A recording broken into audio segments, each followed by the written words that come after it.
Vriende, dis my geweldige groot voorreg om hier by julle te wees. Julle verstaan nie hoe wonderlik dit is vir my om hier te wees nie. Vir 'n paar redes is ek love logos. Ja, jy het dit gehoor, ek's 'n NG dominee en ek love logos. Klink 'n bietjie weird, maar van die gees van die Here is hier.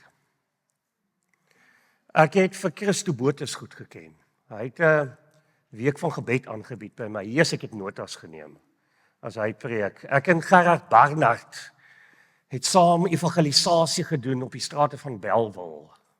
Ek het hier gesit, dan beskryf hy die visie van Logos as 'n vliegdekskip.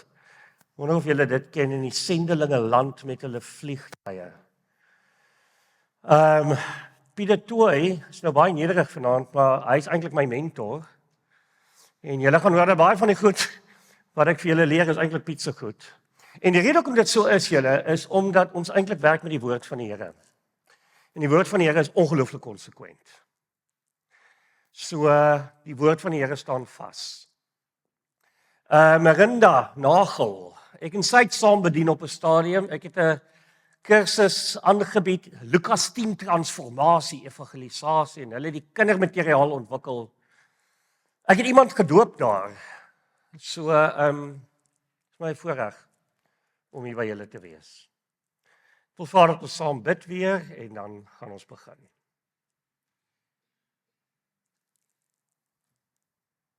Here Jesus, ons is vanaand hier nie in die eerste plek om kennis te kry nie. Nie om 'n kursus te doen nie, maar om te groei in intimiteit met Jesus. Dis ons enigste agenda. Is om toe te neem in liefde vir Christus, soos wat Paulus sê. Om meer en meer gehoorsaam te wees aan U. Want Here, U het 'n plan met ons lewe. En ons lewe net een keer om U plan met ons lewe uit te leef. So Here, ek wil graag bid dat ons in hierdie naweek U sal ontmoet. Here, U sê so mooi dat die skape sal die herder se stem herken, en ons lewe in 'n wêreld wat ongelooflik raas. Maar Here, ek weet dat oor hierdie naweek gaan daar iemand wees wat sê, maar hoe het Johan dit geweet? Hoekom preek hy vir my? En Vader, dan is dit eintlik die Heilige Gees wat opdaag. En ek wil vra, Here, dat ons dit sal erken, dat ons hierdie divine appointments, hierdie goddelike afsprake, amper soos Moses wat by die brandende bos staan en sy sandale moet uittrek, dat ons sal wakker genoeg wees en waaksaam genoeg wees om te weet dis U wat opdaag. En U daag op, Vader, om ons te transformeer, om ons te verander na die beeld van Christus. Ons bid dit in Jesus naam. Amen. Vriende, so net gou 'n paar leidende opmerkings. Baie keer as ouens my nooi om te kom preek of te praat, dan vra hulle, is jy nou die Johan Els van Radio Kansel? Man, ek is so bly, jou boodskapies beteken so baie vir my. Moet julle teleurstel, ek is nie die Johan Els van Radio Kansel nie.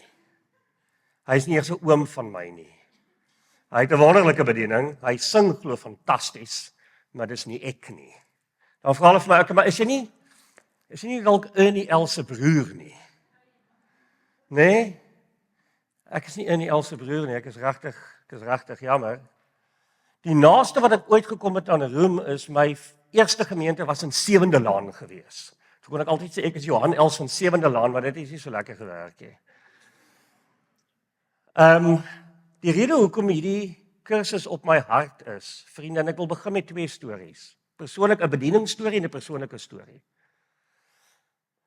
Hierdie kursus is nie net 'n kursus nie. Hierdie kursus moet deur jou hart loop. Hierdie kursus kom vanuit God se woord. En jy gaan die hele naweek eintlik vir jouself sê, maar ek het dit geweet, dis nie eintlik so nuut nie, maar die unieke manier hoe dit agter mekaar gesit word, gaan jou sulke light bulb moments gee. Ons het nou nie voor die tyd gesê nie, maar daar is huiswerk. Het julle geweet, 'n pastoor of 'n dominee kan huiswerk gee? Sorry, dis deel van die T's and C's, staan agter in die boekie. So ek gaan vir julle huiswerk doen hierdie naweek, want dit help nie net jy kry 'n klomp inligting en dit raak nie jou hart nie. Ons gaan selfs dalk 'n bietjie van die sessie so inrig dat ek vir jou 'n tyd gee om op jou eie in die teenwoordigheid van die Here te wees en jou huiswerk te doen. As dit oukei is. Want dan is dit, Piet het my geleer, it is not the cross implied, but the cross applied. Het gaan oor die toepassing van die kruis. Dit gaan oor die toepassing van die opstanding. So dis waaroor dit gaan en dit moet deur jou hart gaan. So 2 vinnige stories. Die een is, toe ek in Bellville was, my kerk sit in Sewende Laan, en toe kom ons agter dat die vroue van die nag is besig om ons kerkterrein te gebruik vir hulle kliënte. Ek gaan nou nie presies, julle is almal groot mense. En my eerste reaksie was, "Jesus, ons moet die munisipaliteit bel. Hulle gaan moedspreiligte opsit. Ons kan dit darm nie duld nie. Hierdie is dan nou heilige grond. Of ons moet 'n omheining opsit." Nou ek dink nie 'n omheining is 'n slegte ding nie, maar dan moet ons hulle uithou. En in hierdie tyd is ons besig met 'n 40 dae kursus en wat ongelooflik vreemd is, die heeltyd kom daar tekste verby waar Jesus uitgereik het na die mense wat op die rande van die samelewing is. 'n Geweldige skok. Lukas 15 sê so mooi dat the people of ill repute and the tax collectors had a habit of listening to Jesus. They listened to him intently. Die gemeente waarin ek is, het al vir 80 jaar die evangelie gekry en toe besef ons met 'n skok, dit was 'n ongelooflike, onaangename skok. Maar miskien moet ons hulle nie wegjaag nie, miskien word hulle gestuur. En ons kry al vir 80 jaar die evangelie. En wie gaan hierdie vroue bereik? Dalk ons. Maar toe sit ons met 'n probleem. Die probleem waarmee ons sit is, ons weet Jesus is die antwoord. Nee, ons almal weet dit, maar hoe werk dit? Hoe werk dit vir 'n vrou wat vasgevang is in prostitusie?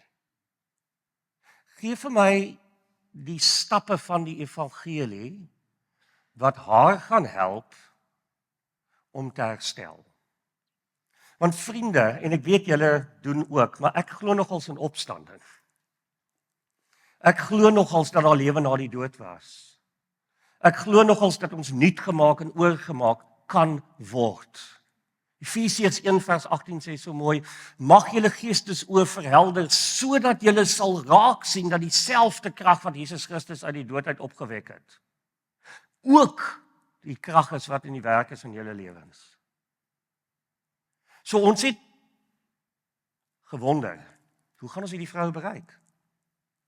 Hoe gaan ons hulle help? En toe word hierdie kursus vir my geleer. En hy het oorspronklik bekend gestaan, internasionaal staan hy bekend as the Exchanged Life, kom oorspronklik van Amerika af, 'n ou het dit ontwikkel met die naam van Chuck Solomon, en Chuck Solomon was in Logos gewees 'n paar jaar terug. So eintlik wat ek kom doen is net, ek kom gee vir julle 'n bietjie hersiening, want hersiening is vaslegging. So Hendrik en Nielsie de Brito, hulle kom leer toe vir ons hierdie Exchanged Life. En ons begin met die vrou wat vasgevang is in prostitusie te deel. En ons sien wonderwerke. Ons sien die krag van die Heilige Gees. Daai goed wat ons so maklik sê, ons glo in die kerk, nee, want ons glo dit, sien ons in die praktyk. Ons sien hoe vroue, want hulle sê natuurlik dat prostitusie is net betaalde verkrachting. Hulle sê die gemiddelde vrou in Bellville se strate leef nie langer as 5 jaar nie. En ons sien hoe hierdie vrouens deur hierdie getransformeer word. Hoe hulle van die straat afkom. Natuurlik, party van hulle moes 'n bietjie gaan vir rehabilitasie, vir dwelms. Hoe hulle genees, hoe hulle trou, hoe hulle kinders het, dat jy, as jy verby haar stap, nie sal weet. Sê ons op die strate van Bellville. So ons was self verbaas en verras oor dit wat ons nog altyd geweet het, maar dat daar krag is in die woord, en dat daar krag is in die kruis en daar krag is in die opstanding. So, dis vir my geleer, en ek kom leer vir julle wat vir my geleer is. Toe gebeur 'n baie vreemde ding. Dit is nog deel van die bedieningsstorie. Ek kom toe nou ewe skielik agter, maar die mense in my gemeente is so stikkend. Kyk, ons is nou NG Kerk, nê. Nee, so ons sit nou baie mooi met pakke en dasse en netjies en klap jy hande nie, nee, ons, jy weet, NG Kerk. En ek kom agter, maar hier's ons mense is stikkend, man. Ons mense kry swaar. Ons huwelike vou, ons tieners, van ons D.F. Malan Hoërskool tieners, kry ons onder 'n brug, hulle is aan dwalms verslaaf. Dit was ongemaklik, want ons het altyd gedink, ons moet nou hierdie vroue help, en toe kom ons agter, maar ons is eintlik selfstikkend. So 'n moeilike ding, nee. Dit is so lekker om ander mense te help, is so moeilik as jy gehelp moet word. En toe lei die Gees my regtig om alle bedieninge in die gemeente te stop vir 2 jaar. Vir 2 jaar het ons alles gestop. En ons het net hierdie ding gedoen. Vir 2 jaar. Weer eendag het ek gesê, weet jy kan nie eintlik op die kerkraad wees as jy nie The Exchange Live gedoen het nie. Want julle voorheen op die kerkraad, en ek dink gewoon alle kerkrade so, praat ons maar baie keer oor, jy hou nou van sjokolade en ek hou nou van arbei en die ou wat die grootste groepsdruk het, jy weet wen nou. Toe ons hierdie ding gedoen het vir 2 jaar, toe verander die gesprek. Toe gaan die gesprek oor wat sê God, wat sê die woord. Dit het die leierskap van die gemeente getransformeer. Hulle sê gemeentes wat hierdie toepas, dis 'n offisiële statistiek, gemeentes wat hierdie toepas, se pastorale versorging gaan af met 75%. Weet jy hoekom? Want mense is net baie meer uitgesorteer. Net baie meer uitgesorteer. So vriende, ek weet ek is nou 'n bietjie van 'n verkoopskonsultant, nee, jy hoor dit. Maar ek wil regtig vir jou sê, en ek sê dit met oortuiging, wat ek glo van Jesus afkom. Want Marius het dit so mooi gesê, hierdie is eintlik maar net die hart van die evangelie. Dis maar net die goed wat ons eintlik altyd glo, maar dit is net op so 'n manier verpak, dat dit dalk vir jou 'n aha-oomblik gaan gee. En daarom wil ek graag sê, ek dink jy is hier met 'n goddelike afspraak. Want jy gaan dalk ook 'n kollega hê wat stikkend is. Of jou kind, wat 'n afdraaipaadjie. En nou weet jy, Jesus is die antwoord, maar hoe werk dit? Hoe gaan ek my kind bedien? Wat gaan ek vir hom leer? Dit was my eerste storie. Ek gaan nie tyd dophou. Ek weet julle vertrou nie dominees met tyd nie, maar ek gaan julle verbaas vanaand, hoor. Die tweede storie is 'n persoonlike storie. 'n Stuk van my eie gebrokenheid wat ek graag met julle wil deel. Ek is so 14 jaar terug deur 'n egskeiding. Ek en my eksvrou was by Pieter Tooi gewees in sy kantoor. Ons het geveg om nie te skei nie. Ons was vir 2 jaar in huweliksterapie by 'n briljante kliniese pastorale terapeut. Toe het ons huwelik dit nie gemaak nie. En ek gaan nie vir julle detail gee nie, want dit is half irrelevant.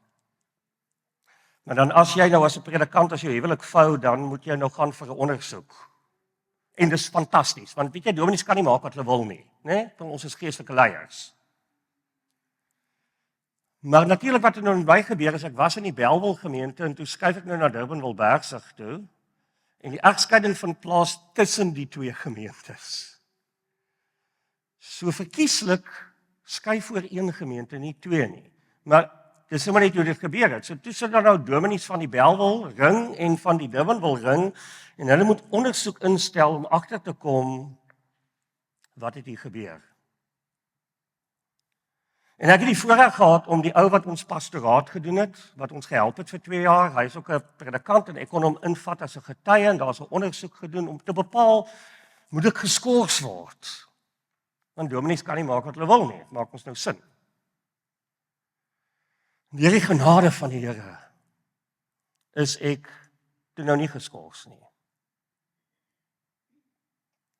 Maar toe gaan ek nou met die Durbanville gemeente en ek sê vir hulle, sê ek is regtig jammer, so baie sleg. Julle het eintlik 'n dominee beroep wat getroud is en nou kry julle geskeide dominee. Ek wil net vir julle sê, weet jy, as julle my nie meer wil beroep nie, is julle meer as welkom. Regtig, ek sal verstaan nou hard feelings. Ek bedoel Hierdie genade van die Here, sê hierdie gemeente, want daar was toe nou 'n ringsverslag en die dominees kon nou daai verslag lees, so hulle het nou 'n bietjie insig gehad in wat gebeur het. Daai gemeente besluit hulle beroep my wraggies. Maar toe ek daar kom, toe ek die eerste Sondag preek, toe verlaat 6 gesinne daai gemeente, net so.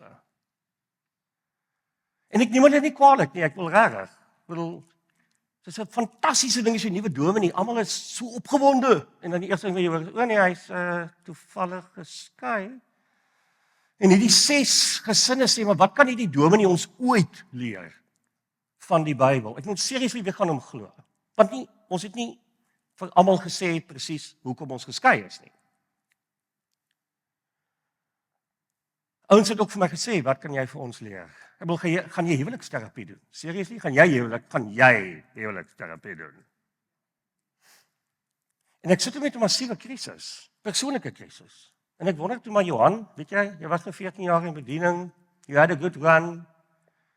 Moet jy nie dalk maar net bedank nie. Maak net maar net klaar.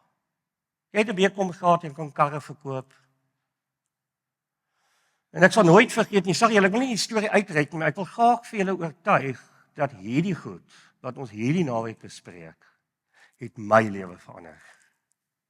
Hierdie is nie net 'n kursus nie. As jy hierdie goed wat eintlik die Vaderhart van God is, as jy die waagmoed het wat dit gaan waagmoed vra van jou, om dit te integreer, om jou huiswerk te doen, it's gonna change your life. So ons het so 'n redelike groot gemeente, 3500 lidmate, daar's 2 eredienste, 'n klassieke diens en dan 'n informele diens. 'n Klassieke diens draak 'n NG das. En dan gaan trek ek gou in die badkamer aan 'n jean en 'n T-shirt van die NG, kyk wil ook 'n bietjie cool wees, net so bietjie, né? Nee? Ons seriously, en dan het ons ook nou 'n worship team en die ouens het dan nou ook in-ears. Ons het dan ook 'n rookmasjien gekry. Die gees beweeg nie as jy nie 'n rookmasjien het nie. Ek praat nonsens, maar ons het 'n actual rookmasjien gehad. Maar dan tussen daai 2 dienste sit ek in daai badkamer en ek sluit die deur en ek sit op die toilet en ek huil my hart uit. Want ek wonder, as ek nou die woord van die Here gaan bedien, wie gaan my glo? Seriously, wie gaan my glo? Almal weet ek is geskei. Almal weet ek is geskei. En julle toe ontdek ek iets en dit kom vanuit hierdie kursus. Toe ontdek ek dat my waarde het nog nooit vanuit myself gekom nie. Dit het nog nooit gegaan oor hoe oulik ek is, of hoeveel grade ek het, of al die waarde wat ek nog ooit in my lewe gehad het, van die begin af, het van Christus afgekom. My aanvaarding het nie gekom van my huwelik nie. My aanvaarding het van God gekom. Want dit wat God van jou sê, en ons gaan dit die hele tyd sê, staan vir 'n ewigheid vas. Ek het natuurlik in hierdie tyd ontdek wat dit beteken dat Christus ons bruidegom is. Want ek is nie meer 'n lewensmaat nie. Ek het agtergekom dat my sukses of my waarde is iets wat God gee. Dit is nie iets wat uit my uitkom nie. Ek het besef ek staan voor die Here en ek staan nie voor mense nie. En toe gaan ek deur 'n proses want ek was so naby om uit die bediening uit te klim, so naby. En toe ek ontdek, maar wie ek is, kom nog die hele tyd van Christus af. En nie van my af nie. En toe gaan ek deur 'n lang proses, van 6 maande na 'n jaar, en ek sê altyd, dit was my reboot fase. Ek moes reboot in Christus. Dit moes raak wie ek is. Piet vertel altyd die storie, gaan baie jou quote Piet. Hy praat altyd die storie van Augustinus Christus. Jy al die storie vertel van Augustinus Christus, julle ken hom?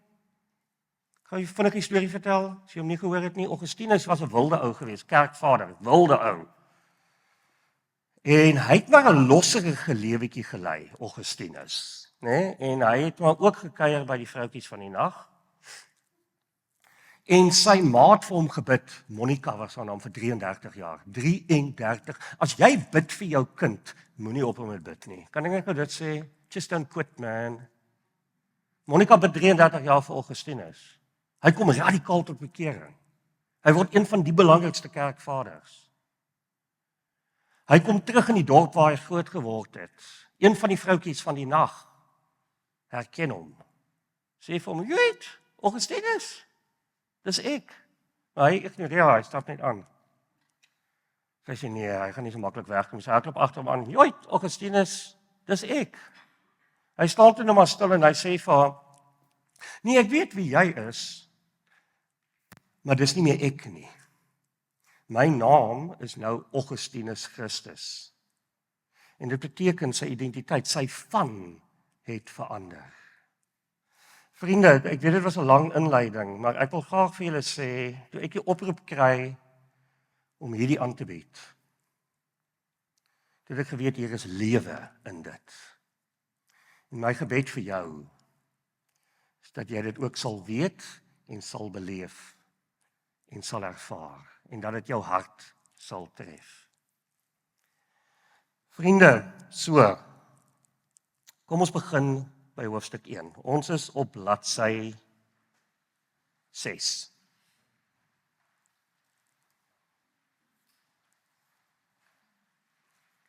So ek wil gou vir jou vra, as ek vir jou moes vra, wie is jy, wat sal jy antwoord? Wat sal jy antwoord? As jy nou vir my sou vra, wie is ek? Dan sê ek waarskynlik vir jou wil sê, okay, ek is 'n wit Afrikaner man, is redelik obvious. Ek is getroud, weer, fantasties. Yes, die Here is 'n God van genade, hoor. Ek het nou 6 kinders. Ek het 3 biologiese kinders en hulle praat nie meer van stiefkinders nie, hoor, ek het 3 bonuskinders. Okay, oudste is 23, die jongste is 13. 4 seuns bly by ons, is 'n partytjie. Ek is 'n dominee. Ek is 'n kliniese pastorale terapeut. Dit is die goed wat ek vir jou sou sê wie ek is. En hierdie goed is nie onbelangrik nie. Dit is belangrik. Hoe ek optree as 'n man, hoe 'n pa ek is, al hierdie goed is belangrik. Maar het jy geweet dat al hierdie goed wat ek nou genoem het, sal eendag verval in die hemel? Sal alles verval in die hemel. Dit beteken nie, dis nie belangrik nie, maar dit alles sal verval in die hemel. Want in die hemel, dis nogals interessant, nê, raak jou vrou, raak jou suster. So jy gaan jou vrou erken as jou vrou. Ja, jy gaan weet jy was getroud met haar. Maar daar is 'n hoër familie as huwelik. Kan ek gou weer sê, huwelik is ongelooflik belangrik. Nee. Dit is nie huwelikskursus nie. Maar daar is 'n hoër familie as huwelik en dit is die familie van Christus. Dis om in Christus te wees. Dis die hoogste familie wat daar is. So as ek my identiteit koppel, kom ons sê aan my werk, en dis wat met my gebeur het. Nee, ek gaan die regskeiding, daar was 'n baie goeie moontlikheid dat ek nie weer 'n dominee gaan wees nie. En as my hele identiteit gekoppel was aan dit en ek verloor my werk, wat gebeur dan? As jou hele identiteit gekoppel is aan jou huwelik en jou vrou sterf in 'n motorongeluk, wat gebeur dan? En vriende, ek sê nie hierdie goed ligtelik nie. Regtig nie. Ek sê altyd vir ouens, ek sal nie vir my ergste vyand 'n egskeiding toewens nie. Kan ek dit sag sê, as jy jou kind verloor in 'n motorongeluk, hulle sê ouers word nie gemaak om kinders te oorleef nie. Wie is jy dan? As jy jou plaas verloor, as jy jou huis verloor, as jy jou motor afskryf, as jy afgedank word by die werk, wie is jy dan? Dis waaroor ons praat hierdie naweek. En hier is die kort weergawe. Jy moet weet wie jy is in Christus. Ek wil gou vir julle 'n video wys. Hulle sê mos nou 'n dominee is iemand wat praat terwyl jy slaap, né? So ek gaan so nou en dan 'n video wys net om julle weer wakker te maak en dan kan ons weer aangaan. So ek gaan 'n bietjie my ouderdom weggee met hierdie video, maar ek gaan gou vir julle hierdie video wys. Ek wonder of julle hom onthou. Dit gaan oor weet jy wie jy is. So koppel jy jou identiteit aan jou titel. Koppel jy dit aan jou graad? Waar koppel jy jou identiteit? Wie is jy? Nou as ons die Bybelse antwoord soek op hierdie vraag, is daar regtig eintlik net een van twee posisies. Regtig net een van twee posisies. En as jy jou Bybel by jou het en jy is welkom om julle Bybel saam te bring, nie al die tekste gaan op die skerm wees nie. Ek wil graag vra dat julle sal braai na 2 Korintiërs 5 vers 14 tot 21. 2 Korintiërs 5 vers 14 tot 21. En ek gaan net gou dit verduidelik voordat ek die teks lees. As jy wil weet wie jy is, dan moet jy vra, wat dink God van jou? Wie is jy in God se oë? Want God se opinie van jou gaan vas staan vir altyd en altyd en altyd en altyd. Hy is ewig. Hy is die koning van die heelal. Dit wat jou maatjie van jou sê, of jou skoonma, sorry dit was glad nie snaaks nie. Maar hoe lank gaan dit hou? 40 jaar, 50 jaar, 60 jaar, dan is sy ook onder die kluite. Reg? Sorry, ek bedoel dit nie disrespekvol nie. Dit wat God van jou sê, staan vir altyd vas. Vir altyd en altyd en altyd. So wat ons wil doen in hierdie kursus is ons wil weet hoe kyk God na jou. En dan wil ons glo want ons weet dis waar. En dan wil ons na onsself kyk soos God na ons kyk. En dit gaan jou lewe verander. It's gonna change your life. So wanneer God na jou kyk, en ek gaan nou die teks lees, is daar eintlik net een van twee moontlikhede, en ek gaan dit verduidelik, en die hele aand gaan hieroor gaan. Jy's of 'n varkie of jy's 'n skaapie. Sorry, dit klink nou verskriklik. Jy's of 'n varkie of 'n skaapie. Okay, daar's net een van twee moontlikhede, daar's nie 'n derde een nie. Jy's of gered, of jy's nie gered nie. Jy's of wedergebore, of jy's nie. Net twee. En of jy 'n varkie of 'n skaapie is, bepaal jou ewigheid en bepaal hoe God na jou kyk. En jy moet seker wees daarvan. Jy moet dit weet. Jy moet nie twyfel daaroor nie. Dis waaroor ons gaan praat vanaand. So kom ons lees 2 Korintiërs 5 vanaf vers 14 tot 21. Ek lees dit hier in die Nuwe Afrikaanse vertaling. Die liefde van Christus dring ons, omdat ons tot die insig gekom het, dat een vir almal gesterf het. En dit beteken almal het gesterf. Hierdie is al 'n belangrike vers. Een het gesterf vir almal en daarom het almal gesterf. OK, so ons moet 'n bietjie vra wat beteken dit? Omdat Jesus gesterf het vir almal, nee. So alle mense gaan na alle nasies toe, maak die mense my disippels. Vrou het vasgevang in prostitusie, hulle ook. Hy het gesterf vir hulle. En as jy hom aanvaar, dan sterf jy ook. So 'n wonderlike ding, hoor. Weet jy nie, ek moet nog vir julle sê, julle weet nou jy kom nie gekerk uit, nee, sorry ek sê dit vir jou skok is. Maar weet jy wat vir my amazing van hierdie doop? Nee, ek het dit eerste keer hier kom beleef, is as jy iemand onderdompel. Dit is so 'n mooi simbool. Dan die ou mens sterf en die nuwe mens word opgewek. So beautiful. Julle sien dit elke Sondag. So maak net 'n nota en ek gaan dit weer verduidelik. As jy dit nie heeltemal verstaan nie, ek gaan dit weer en weer verduidelik. Nou, Christus sterf vir almal, jy moet hom aanvaar. As jy hom aanvaar, sterf jy ook. En dis 'n goeie ding. En hy het vir almal gesterwe sodat die wat dan nou lewe, so daar's sprake van sterf en lewe, kruis en opstanding, nie meer vir hulle self moet lewe nie, maar vir hom wat vir hulle gesterf het en uit die dood opgewek is. Ons beoordeel dus nou van niemand af meer volgens menslike maatstaf nie. Ek love net hierdie vers. Hierdie vers sê, as jy Jesus ken en jy het genade ontvang, weet jy, dan gaan jy nooit weer mense judge nie. Jy gaan weer daai vrou wat vasgevang is op prostitusie sê, het Jesus nodig. En jy gaan huil, omdat sy nie die evangelie gehoor het nie. In plaas daarvan, ons is die dominee van die gemeente te probeer spreiligte opsit, om hulle weg te jaag. It'll change your life. Al het ons Christus vroeër ook volgens menslike maatstaf beoordeel, nou beoordeel ons hom nie meer so nie. Iemand wat aan Christus behoort is 'n nuwe mens. Die ou is verby, die nuwe het gekom. Daai is 'n belangrike konsep. Dit het te maak met die varkie en die skaapie. Ek gaan dit nou verduidelik. Let net gou daar op die taal. Iemand wat aan Christus behoort is 'n nuwe mens. Let gou op, dit sê nie jy word 'n nuwe mens nie. Jy is 'n nuwe mens. En die ou is verby. Dit alles is die werk van God. Dis iets wat God doen. Jy kan dit nie doen nie.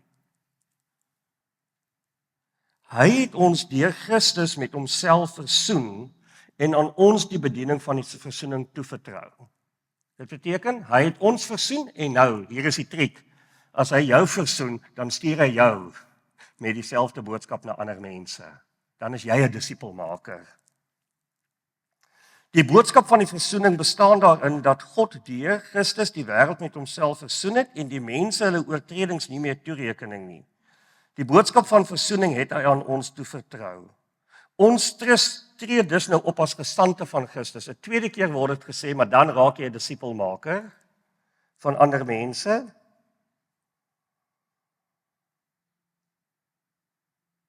En dit is God wat deur ons 'n beroep op julle doen. Ons smeek julle namens Christus, aanvaar die versoening wat hy vir ons bewerk het. En dan vers 21. Christus was sonder sonde, maar God het hom in ons plek as sondaar behandel, sodat ons deur ons eenheid met Christus deur God vrygespreek kan word. Die ou vertaling sê ons het geregtigheid van God geword. So kom ek verduidelik. As God nie jou kyk as jy of 'n varkie of 'n skaap het, so eenvoudig soos dit. Jy's of gered of jy's nie gered nie. So hoe is 'n varkie? Het jy al ooit die film Babe gekyk? Ek gee weer eens my ouderdom so 'n bietjie weg. Maar vir die jong span, wil ek gou sê, so daar is 'n boer, nê? Hy het 'n cute varkie. Hy was hom, hy maak hom skoon, hy sit vir hom 'n stryk aan en dan gaan skou hy met die vark.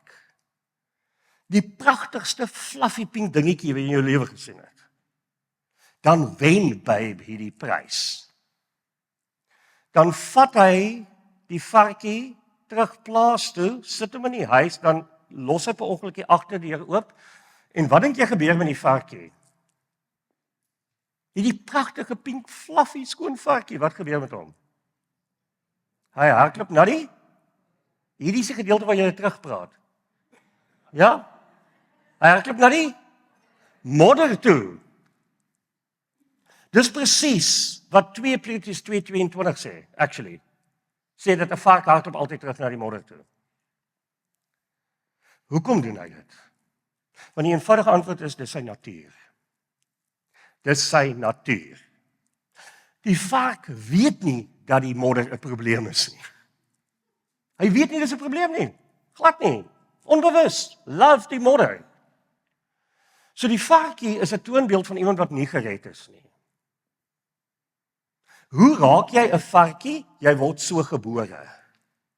Nee, ons glo dat jy word gebore en ontvang in sonde. Hoekom? Want omdat Adam gesondig het, is daai sonde oorerflik en daarom word jy gebore en ontvang in sonde. Nou, as ek dit sê, dan sê mense, jy's al verskriklik man. Jy het ooit gekyk na 'n babietjie. Man, hierdie babietjie het nie sonde hê nie. Okay, wag totdat hy 2 is.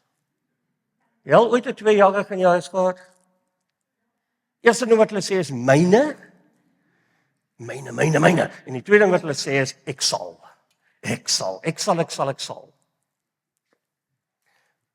As hulle 2 is jy oortuig van erfsonde. Hier rondom 3 maande keer ook nog wonder 2, weet jy, die Bybel is reg. So jy word gebore as 'n varkie, né? En al maak jy 'n varkie skoon, is sy natuur om sonde te doen. En die varkie weet nie eers dat sonde regtig 'n probleem is nie. Nee. En as jy nou praat met 'n ongelowige, het jy al ooit met 'n ongelowige probeer disipelskap, né?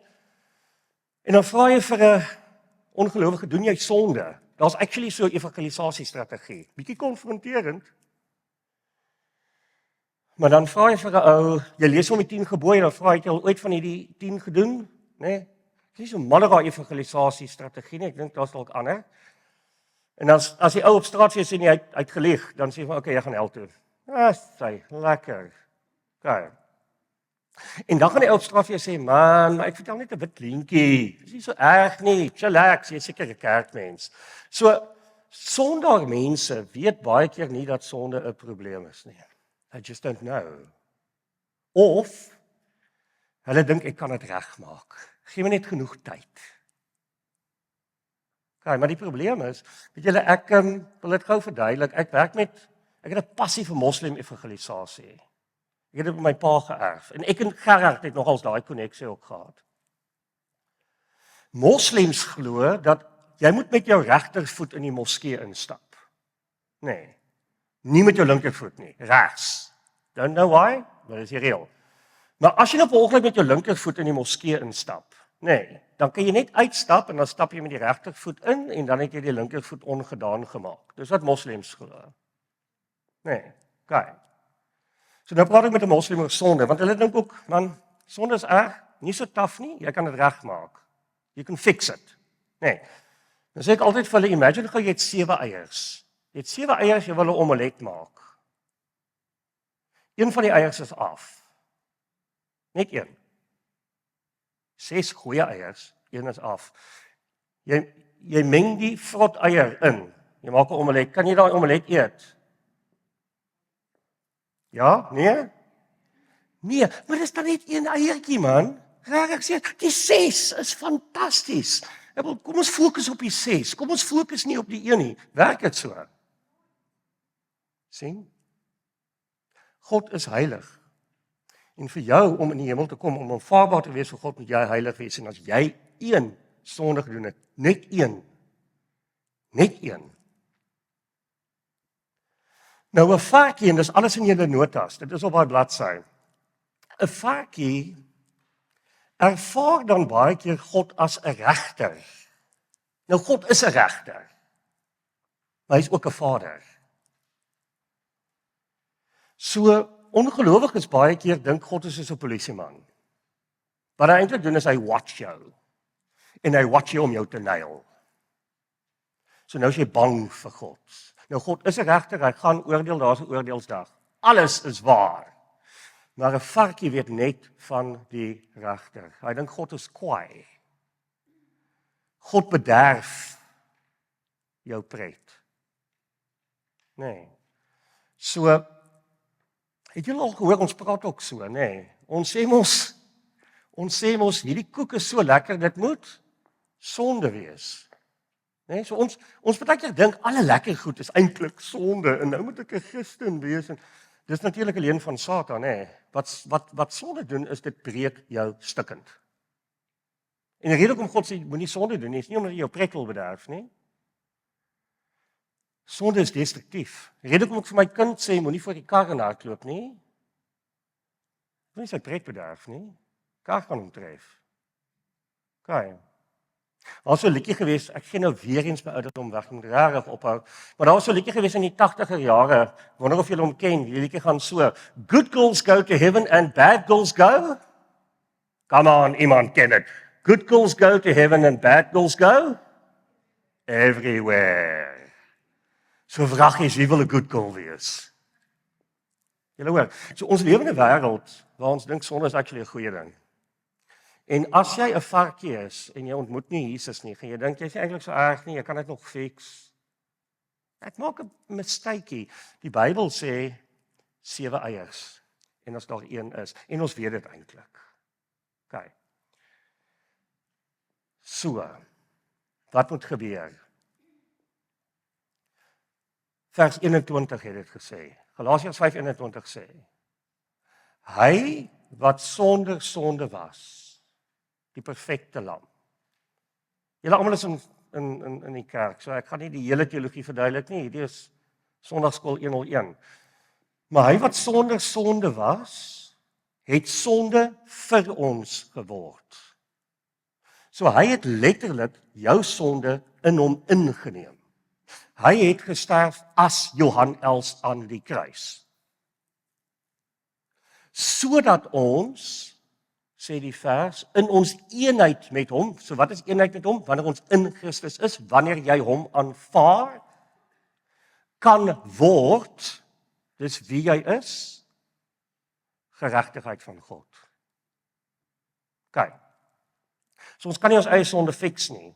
Ons het iemand nodig wat ons sonde dra. Hierdie persoon moet self sonder sonde wees. Hy dra nie net die wêreld se sonde nie, hy dra jou sonde en my sonde. Hy sterf as Johan Els aan die kruis. Maar dan is die triek, jy moet dit aanvaar. Jy moet dit aanvaar, dan moet 'n dag kom wanneer jy sê, ja Jesus, dankie dat U vir my sonde aan die kruis gesterf het. Jou ma kan dit nie vir jou doen nie, sussie kan dit nie vir jou doen nie, pastoor kan dit nie vir jou doen nie. Jy moet op 'n stadium sê, ons noem dit wedergebore, en ons gaan heel naby daaroor praat. Okay? Maar dan word jy iets anders, sê die teks. Jy word getransformeer. En jy word dan geregtigheid van God. Jy is dan regverdig. Ons gaan weer daaroor gesels. So wanneer jy Jesus aanvaar, dan verander jy van 'n skapie, van 'n varkie na 'n skapie. Jy word getransformeer. Dis presies wat hierdie teks sê. Die ou is verby, die nuwe het gekom. Jy word getransformeer. En dan sê die teks so mooi, dat alles is die werk van God. En Paulus sê op 'n stadium, daarom het niemand van ons rede om te roem nie. Niemand van ons nie. So op die einde dag is ons toe nou nie. As 'n vrou het vasgevang is in prostitusie, Jesus aanneem dan, sorry, is 'n bietjie van 'n skok, maar dan is ons op dieselfde bladsy. Ek het nou mooi puntskwintjies. Maar weet jy, maak nie weer 'n verskil nie. Ek kan sê as presies self, ons albei die genade ewe nodig. Maar dan word jy getransformeer, dan word jy 'n skapie. Kyk, so nou is die vraag, hoe is 'n skaap? En die woord skaap, nee, is kudde. So massiewe metafoor in die Bybel, julle weet dit. Die Here is my herder. Nee, en jy is sy skaap. Die skaap herken my stem. So hoe is 'n skaap? Kan 'n skaap in die modder beland? Kan ek gou dit net vra? Kan 'n skaap in die modder beland? OK, fantasties. Ek weet ons bly nie meer op 'n plaas nie. Ons kry al ons vleis van olies, maar yes, 'n skaap kan in die modder beland. Wil 'n skaap in die modder wees? Hoekom nie? Want dit is nie sy natuur nie. Sien jy? Dit is nie meer sy natuur nie. So, kom ek verduidelik dit gou vir julle. Wanneer ek dit vir kinders verduidelik, dan vat ek gewoonlik 'n glas en ek gaan dit nie doen nie. Joh, hierdie is mooi. Dis anointing oil. Ek gaan baie mooi hanteer. Maar ek vat gewoonlik 'n glas, nê? Ek sê gewoonlik vir die hoof as ek nou in 'n saal praat, sê ek nie vir moenie paniek nie. Alles gaan oukei wees. Maar dan vat ek 'n glas en dan vra ek vir kinders, hulle weet nogals baie keer waarvan af kom 'n glas. Wie weet waarvan af kom glas? Sand.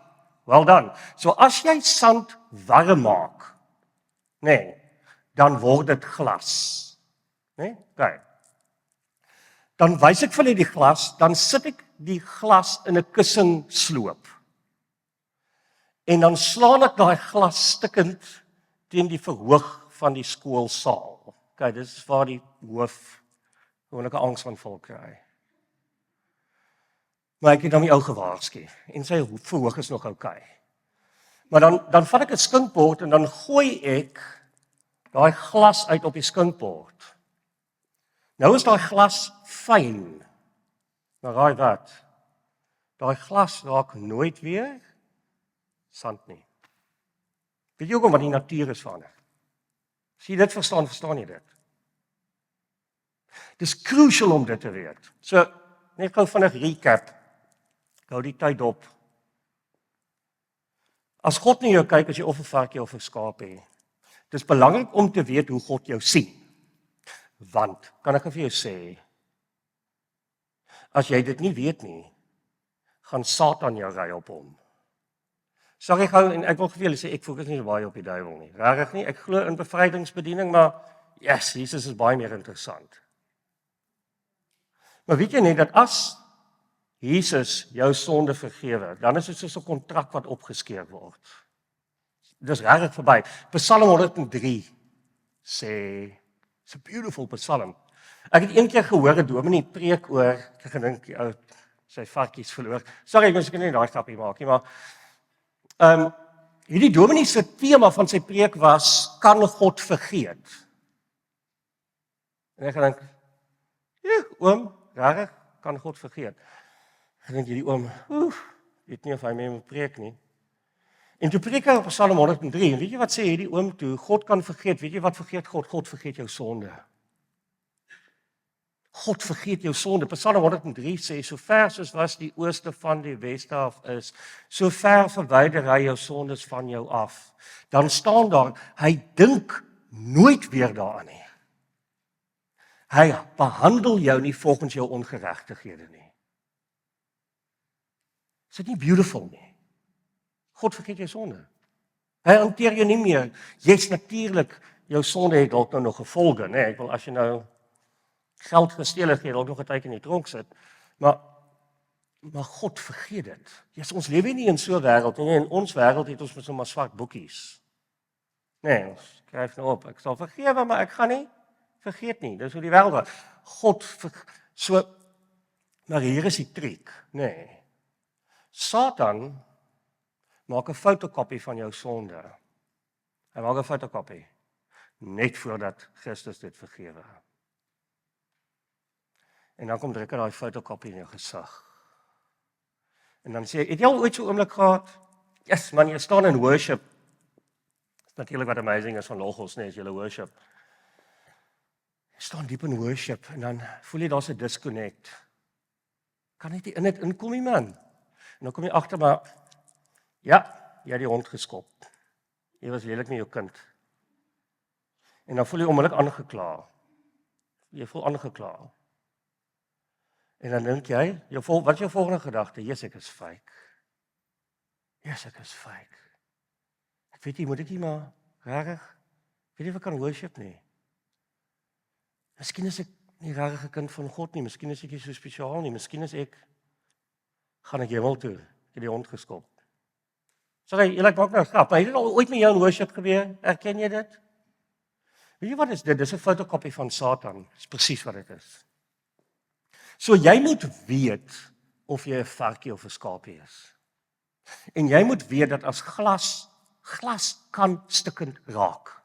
Want ons raak stikkend. Ons doen nog steeds sonde. Nee?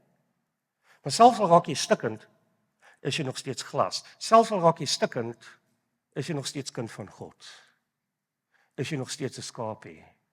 Is jy nog steeds gered. Natuurlik is dit nie 'n goeie idee om met sonde te speel as jy 'n Christen is. En ons gaan die hele naweek daaroor praat. Hoekom nie? Want sonde is destruktief. En jy moet dit nog steeds bely, maar dan bely jy dit nie om hemel toe te gaan nie. Jy bely dit omdat jy reeds jy bely dit nie sodat jy kan hemel toe gaan nie. Jy bely dit omdat jy hemel toe gaan. It's a huge verskil. Want jy's verlief op Christus. Jy glo die Bybel is waar. Jy wil graag, kan 'n skaapie in die modder beland? Yes. Wil hy daar wees? Nee. So hier is die amazing ding van 'n skaap. So 'n skaap het 'n herder. Hy het 'n herder. Hierdie herder sê, ek sal die 99 los en die een gaan soek wat weggeraak het. Jy is veilig in sy hand. Jy kan sy stem herken. Hy sê, sy skape kan sê, jy's deel van 'n trop. Nee, die trop word genoem die liggaam van Christus, die kerk, hierdie hoër familie waarvan ek gepraat het. Jy het 'n funksie Jy is deel van 'n groep. Jy is geliefd. Die herder ken jou naam. Jy ken sy stem. Jy is veilig. Dawid het 'n leeu en 'n beer geveg. Want hy was 'n skaapwagter, net om sy trop te beskerm. Jesus het eenvoudig gegaan, hy het sy lewe gegee. Vir jou, want sodat jy sy skaap kan word. So ons praat heel aand oor wie dink jy is jy? Wat ons sê is, wat eintlik regtig saak maak is, hoe sien God jou? Want wat God van jou sê, staan vir ewig vas. Korrek? Julle stem saam, nee, ek wil... Hy is in die middel van die heelal. Nee, kyk. As jy net jouself kan kyk, hoe soos God na jou kyk, gaan dit jou lewe verander. It's gonna change your life. Want dan weet jy wie jy is in hom. En niemand kan dit van jou wegvat nie. Niemand. So is jy varkie of jy 'n skaap? Ek het dit gesê, ek wil dit net gou weer sê. Sorry, ek het dit nou gesê, maar ek kan dit net tog nog 'n keer sê. Ek hou van straatwerk. Ons kan baie keer op straat uitreik. Ek love dit. En ek werk nogals met haweloses ook. En as ek nou in Woester op 'n straat uitreik gaan, en ek vra vir hawelose, ken jy vir Jesus? Raai wat? Almal ken vir Jesus. Wel, serieus, jy moet aan die slaap wees. Ek sê dit met respek, nie. Jy moet aan die slaap wees in Suid-Afrika as jy nie weet wie Jesus is nie. Die vraag is nie, ken jy vir Jesus nie? Die vraag is, dan vra ek 'n tweede vraag, maar het jy al Jesus aanvaar? En dan dink ouens 2 keer. So imagine net gou hierdie pen, nee. Ek sê vir jou, hierdie pen, dis die kerk se pen, so ek gaan hom nie weggee nie, hoor, beloof. Maar kom imagine net gou, ek sê vir jou, hierdie pen is 'n geskenk. Dis jou geskenk. Imagine nou is 'n goue pen. Weet dis 'n biek. Kyk maar, speel saam. As ek vir jou vra, gee gou vir my R5 vir die pen, is dit 'n geskenk? Nee, dan het jy die pen teen afslag gekry. So vir die pen om 'n geskenk te wees, moet dit gratis wees. Jy moet niks doen daarvoor nie, anders is dit nie 'n geskenk nie, korrek? Goed. Dit help nie net jy weet hierdie is joune as jy dit nie vat nie. Hierdie pen is nog nie jou pen nie. Weet jy hoekom? Want hy is nog by my. Dis belangrik, dis wedergeboorte. En ek wil regtig vir jou aanmoedig, vriend. Ek doen gereeld in my kerk, doen ek altar calls. En ek weet julle doen dit ook, fantasties. My oupa, NG Dominee gewees in die 1950s, hy het altar calls gedoen. Die kerkraad het hom amper gefire. Hulle het hom gesê, ons het nie nodig om altar calls te doen nie, ons sit elke Sondag in die kerk. Maar elke Sondag het hy 'n altar call gedoen. Want dit help nie jy weet van die pen nie. Vraag is, het jy hom gevat? En dan, hier is die punt, as jy hom gevat het, moet jy weet, dat jy dan word geregtigheid van God. En ek gaan dit verduidelik wat dit beteken. Wat beteken geregtigheid? Ek gaan dit verduidelik. Maar jy moet dan weet wie jy is. Want Satan gaan jou wil speel en vir jou wil sê jy is eintlik 'n varkie. En dan moet jy weet jy's 'n skaapie. Maak dit sin? Dit noem ons geloofsekerheid. Assurance of salvation. Hierdie is een van die belangrikste goed wat jy moet weet in jou lewe. Jy moet bid dat jou kinders, ek weet hier in Logos, seën julle die kinders in. By ons doop ons kinders. Maar weet jy daai doop van 'n kind of die inseën van 'n kind, mag ek dit sê, gaan nie die kind red nie. Dit is 'n beautiful ding. Maar daai kind moet groot raak in die weë van die Here en dan is daar 'n dag en jy moet as 'n ouer bid vir daai dag wanneer jou kind Jesus aanneem. Want die inseën of selfs die water gaan hom nie red nie. Dit is belangrik, maar wedergeboorte, sodat hy kan weet wie hy is. OK, julle, so ons is besig om te praat oor, sorry ek hou myself die hele tyd, my kinders sal sê ek soos 'n YouTube wat buffer, I get it, maar ek wil graag hê dit moet insink.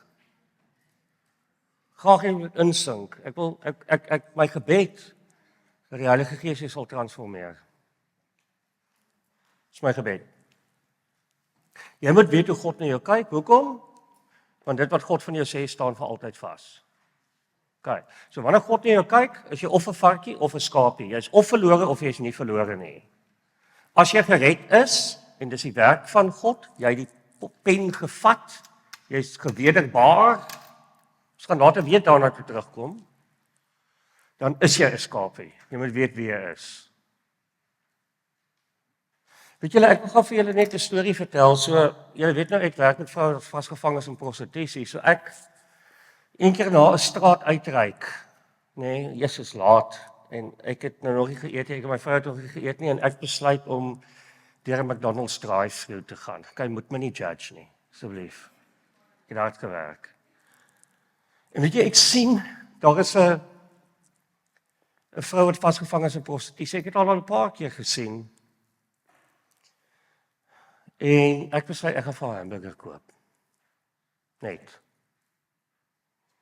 Ja, smaak is nie so slim nie, man. Ek koop vir haar hamburger niks. Maar ek wil eintlik met haar praat. Ek wil net vir haar hamburger gaan met haar praat.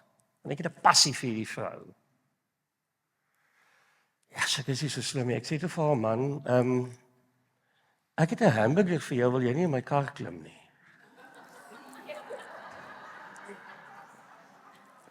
Dis ek nog hoeveel keer het sy dit al gehoor? Ek hoor myself en ek sê vir haar, nee, dis okay, ek is 'n dominee. Wonder hoeveel keer het sy dit al gehoor? Not that clever, man. Maar anyway, wonder bo wonder, klim sy in die kar. Nee, en ons eet hamburgers. 12:30 in die oggend. Vra vir haar, ken jy vir Jesus? Natuurlik, wie ken nie vir Jesus nie? Dis altyd die eerste vraag, het jy Jesus aanvaar? Jy hom gevat? Sê ons op straat, jy hom gevat. Sy sê ja, weet jy, toe sy in standaard 2 was, het haar juffrou met haar gepraat, met die hele klas gepraat oor wedergeboorte en wat dit is. Sy onthou, sy het nog die datum, sy het 'n Gideon Bybeltjie. Sy hart vir Jesus gegee. En toe vertel sy my die storie van toe sy 14 was, sy was in die koshuis, toe gaan sy terug platteland toe, en toe sy by die kafee kom, toe tel haar ma nie op nie, en toe vra sy vir die tannie, waar is my ma? En toe sê die tannie by die kafee, dis die tyd voor selfone, sorry man, het jy nie gehoor nie, jou pa het bedrog gepleeg en hy is in die tronk, en jou ma is toe nou voort met 'n ander oom. So toe sit sy op die kafee, so stoep, sy begin huil. Ek het al baie keer gewonder as die kerk net in daai oomblik daar was. Toe is daar 'n ander vroutjie, wat vra sy, kom huil jy? Sy sê, nee man, my pa het nie 'n klou nie. Sy sê, weet jy, ek kan nie jou ma wees, maar ek kan vir jou wys om die strate te werk, want girl, jy's op jou eie. Dis hoe sy beland het op die straat. Anyway, is nou al 7 jaar later, sy is op heroïne, want jy moet, as jy op die straat wil survive, moet jy op heroïne wees. Sy sê vir my in standaard, en sy sê, in standaard 2 het ek my lewe vir Jesus gegee, en sy sê, weet jy, toe sy die strate begin werk het, sy sou nog geglo dat sy 'n kind is van God. Om die waarheid te sê, sy het met ander vroue gepraat en gesê, daar is hoop, daar is 'n God van liefde, hy wil jou red. Maar sy sê vir my, Jesus Johan, ek het so slegte goed gedoen, jy weet nie wat ek aangevang het nie. Ek weet nie meer nie. Weet jy wat kan ek toe vir haar sê? Kom ek vertel gou vir jou wie jy is. Kom ek vertel gou vir jou wie jy is. Jou naam is dogter van die lewende God. Jou naam is in sy palm geskryf. Niks kan jou ruk uit sy regterhand nie. Maar ja, ek gaan, as jy reg is, gaan ons jou help om van die straat af te kom. Want as jy aanhou soos wat jy aanhou, gaan jy hier sterf. Jy gaan doodgaan, die dwalms gaan jou doodmaak. En dis nie God se plan vir jou lewe nie. God het 'n plan vir jou lewe. Jy's beter as dit. God het jou beter gemaak. Psalm 139 sê, al jou lewensdae was in sy boek opgeskryf. Maar jy is 'n dogter van die lewende God. Want jy het jou lewe vir Jesus gegee. Weet jy, wonder, 2 jaar later kom hy vrou van die straat af. Lang storie. Sy moes na rehab toe gaan. En weet jy waar sy nou? Sy is heeltemal skoon. Sy werk nou saam met die span wat uitreik in Bellville na die vrou vasgevang is in prostitusie. En weet jy nie, as 'n dominee nou daar staan en met hulle praat oor Jesus, hulle dink altyd die dominee word betaal, nee, ons moet dit nou maar sê. As sy praat oor Jesus, dan herken hulle haar. OK. So dit is belangrik om te weet of jy 'n skapie of 'n varkie is. Sonde is 'n slegte ding. Wanneer jy sonde doen, bely dit. Dit gaan jou lewe stukkend breek. Moenie speel daarmee nie. Jy moet dit bely. Heiligmaking is belangrik. Vrug van die Gees is belangrik versus die sondes van die vlees. Goed. So. Julle gaan agterkom dat in hierdie kursus ek eintlik dieselfde goed oor en oor sê, maar ek gaan verskillende taal gebruik om dieselfde ding oor en oor te sê. En weet julle hoekom? Want die Bybel is ongelooflik konsekwent. Nee, OK. So hoe gaan jy van 'n varkie na 'n skaap? Ek het nou gepraat van wedergeboorte, maar ek wil gou 'n ander metafoor net gebruik. In die verhaal van Moses kry ons Egipte, woestyn en Kanaan. Julle almal ken dit, nie? Julle almal is in die Sondagskool. Maar Egipte, woestyn en Kanaan het regtig gebeur. Dis 'n regte storie. Dis waar. Maar dis ook 'n beskrywing van jou geestelike lewe. So ons is op bladsy 7 van die manual. Julle prentjie lyk 'n raapsie anders. Julle sin is nou al mooi in kleur. OK, hierdie is die swart en wit, maar hierdie een lees net so 'n bietjie makliker. So dis hoekom ek op die bord het. So ons is op bladsy 7. Julle sal elke keer sien op my slides waar in die boek ek is. So dan kan julle net, as jy nou nie slaap raak van die dominee praat, dan kan jy net op die skerm kyk en weet jy watter bladsy ons is. OK. So daar is 3 fases waardeur ons gaan. So kyk net gou waar is die varkie? Die varkie is in Egipte. Kyk gou waar is die skapie? Die skapie is in die woestyn en in Kanaan. sien julle dit? So ek gaan gou dit vir jou verduidelik. So wat is die varkie? Die varkie is iemand wat nie gered is nie. So dit het nou lank daaroor gepraat, modder, altyd terug modder toe, weet nie dis 'n probleem nie, hy het verlossing nodig, nê. Nee. So hoe kom jy in Egipte? Hoe word jy 'n varkie? Jy word gebore as 'n varkie. Seker van net 'n moeilike 'n wonderlike ma gehad, dis nie haar skuld nie. Sy is ook gebore en ontvang in sonde. Kyk, so jy gebore word. Wanneer jy in Egipte is, dan probeer jy self in beheer wees van jou lewe. Nee. Daar's so 'n song wat is dit Bon Jovi wat sing? It's my life. It's my life. Okay, Christene sê dis nie my lewe nie, dis eintlik Christus se lewe. Maar dis iets. So jy is eintlik vasgevang in die sonde en jy weet dit nie eers nie. Jy's eintlik 'n slaaf van die sonde en jy weet dit nie eers nie. En hier julle is die skokkende ding. Daar is net een van 2 moontlikhede sê die Bybel. Of jy's 'n kind van die lig of jy's 'n kind van die duisternis. Stem julle saam? Of lig of duisternis. So as jy nie in die lig is nie, waar is jy? In die duisternis. Wie is die koning van die duisternis? Satan. Kyk, so ek sê nie as jy nie gered is jy 'n satanis nie. Nie wat ek sê nie. Maar die realiteit is die Bybel sê ons net een van 2 moontlikhede. Jy's of in die lig of jy's in die duisternis. So jy's ongered, wat jy nodig het is dat die Heilige Gees jou nog moet oortuig om hom aan te neem. Jy het oortuiging nodig van die Heilige Gees. Wie Paulus sê dit so mooi, die feit dat jy glo, nee, is eintlik die Heilige Gees wat dit aan die begin gewek het in jou. It's beautiful, dis hoekom alles genade is. Maar jy moet wel kies of jy dit gaan vat. So dit is Egipte. Jy word fisies gebore in Egipte, jy word gebore en ontvang in sonde, jy is 'n varkie. Vir jou om 'n skapie te word, het jy wedergeboorte nodig. Jy moet gered raak. Dis presies waarvan 2 Korintiërs 5 praat, die bediening van versoening, die oue is verby, die nuwe het gekom. Julle daar is geweldig baie tekste wat julle ook kan lees daar. Asseblief, ek wens as ek tyd gehad om almal te lees. Maar gaan lees die tekste is daar. So jy moet gered raak. So dit is soos die Rooi See. Nou julle onthou die storie van die Rooi See, nê? So Israeliete kom by die Rooi See, die Egiptenaars is besig om hulle te jag. Hulle paniek, maar hulle vertrou God. Wat doen Moses met God se krag? Hy kloof die Rooi See en hy red hulle uit genade uit. En hulle stap deur en dit maak toe die Egiptenare verdrink in die see. Maar jy moet kies om gered te word. Dit help nie dat jy weet die pen is 'n geskenk nie, jy moet dit vat. OK. Wanneer jy gered word, verander jou natuur van 'n varkie na 'n skaapie. OK. Maar dan kan jy nog steeds in die woestyn wees. Die volk Israel was God se volk, maar hulle was nog steeds in die woestyn. Korrek, julle ken die storie 40 jaar. Hulle het baie kennis van God verloor toe hulle in Egipte was. Dis hoekom hulle die 10 gebooie kry. So in die woestyn moet jy leer wat dit is om 'n Christen te wees. Maar jy wil definitief nie daar bly nie, want daar is 'n Kanaan. Nee. So die woestyn is eintlik 'n simbool van mense wat sê hulle glo in Jesus, maar hulle doen nog steeds eintlik hulle eie ding. Ek kies maar nog steeds wat ek wil doen. Ek is nog steeds in beheer. My geld is nog steeds my geld. My kar is nog steeds my kar. My huis is nog steeds my huis.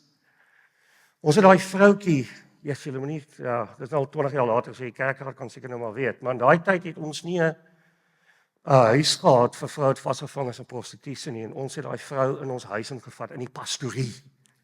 Kan jy dit glo? Yes man. Vat jy daai vrou in die pastorie in? Dit het nie 'n plekkie. Vrou wat vasgevang is in prostitusie. Weet julle, ek vir die eerste keer in my lewe ervaar asof ek op heilige grond staan. Want hierdie vrou is in die pastorie. My gevoel is of ek staan met Jesus. En weet jy hoekom, nee? Want Jesus het so 'n passie vir die ouens wat verloor is. En sy vra die hele tyd, hoekom doen julle dit? Sy wag die hele tyd vir die catch. Sy vra, as geen catch nie, maar Jesus lief is vir jou. Maar sy moes nog steeds rehab toe gaan. Nee, sy moet nog, so, julle, dit is nogals belangrik, ons moet die vis vang, ons is vissers van mense, maar nadat die vis gevang word, moet die vis skoon gemaak word. Nee, jy kan nie 'n vis net so iemand skoon maak. So ons noem dit heiligmaking. So na verlossing moet daar 'n proses wees van heiligmaking. Jy is nou 'n skapie, jy is gered, yes, jy gaan hemel toe, maar jy doen nog steeds sonde. Jy kies nog steeds self. Jy sit baie mooi op 'n Sondag hier in die kerk, jy het jou dassie aan, maar op 'n Saterdag aand het jy partytjie en die bure weer daarvan. En ek oordeel nie as ek dit sê nie, vriende. Maar weet jy, gaan lees Galasiërs 5. Sondes van die vlees, verdeeldheid, skering, afguns, dronkenskap en al sulke dergelike dinge. En wat interessant is van Galasiërs 5 nie, is hy praat met Christene daar, nie, ouens wat reeds gered is, en dan sê hy, die vrug van die Gees is. So, dis iemand wat in die woestyn is. Dis iemand wat Christus aangeneem het, maar om nou Bybelse taal te gebruik, Galasiërs 5 gebruik het, sy vlees is nog in beheer. Paulus sê so mooi in Galasiërs 5, die Gees en die vlees is in stryd met mekaar. So, wat is vlees? Vlees is selfsugtigheid. Vlees is ek maak wat ek wil. Weet jy, baie Christene vra vir my, miskien nou nie julle nie, ons praat van ander ouens, nee. Maar ouens vra dat as jy in elk geval op pad is hemel toe, hoekom sal ek dan nou nie sonde doen nie, want ek het ons nou vir nie ticket hemel toe. Jy al ooit daar gewonder? Weet jy hoekom? Want jy het die kruis gesien. Jy het die koste gesien van jou sonde. Jy is 'n skaap en jy wil wraggies nie meer sonde doen nie. Jy glo dat die Bybel actually waar is, en dat dit die beste moontlike manier is om te leef. Jy glo dat God het 'n doel met jou lewe. En as jy in sonde verval, die hele tyd gaan jy dit misloop. So jy wil nie in die woestyn wees nie. Jy wil nie meer selfsugtig wees nie. Jy wil jou lewe uitgiet vir ander mense, want Christus het sy lewe uitgegiet vir jou. So, jy leef eintlik nog maar saam met sonde. Okay. So dan is daar vir jou om in Kanaan te kom, die beloofde land. Is daar iets wat ons noem identifikasie met Christus. Dis alles belangrik, en onthou ons het net nou gelees, een persoon het gesterf vir almal en toe het, wie was wakker? Almal gesterf. So om regtig in Kanaan in te gaan, en julle kan ek gou vinnig sê, sorry, dis net T's en C's. As jy in Kanaan inkom, beteken nie jy gaan 'n Mercedes ry nie. Sorry man. En dit beteken nie jy gaan in Durban wil bly nie. Sorry, ek kom van Durban wil af oorspronklik. Maar dis nie 'n prosperity gospel nie. Dis baie beter as dit. Weet jy die Hebreëse woord shalom, jy het hom al gehoor? Ons vertaal baie keer shalom as vrede, nee, en dis 'n goeie vertaling. Maar shalom is eintlik baie meer as dit. Weet jy wat beteken shalom in die Hebreëse vorm? Dit beteken actually he completes you. Hy maak jou heel. Hy maak jou heel. Ons kyk mos nou baie keer hierdie, wil ek nou nie sê nie, maar hierdie chick flicks, en dis okay. Kyk dit saam met my vrou. En dan is daar 'n meisietjie, nê, wat vir 'n ouetjie sê, so mooi. So al die tissues uit. You complete me. It's beautiful. Net jammer is glad nie waar nie. Jou vrou of jou man kan nie complete nie.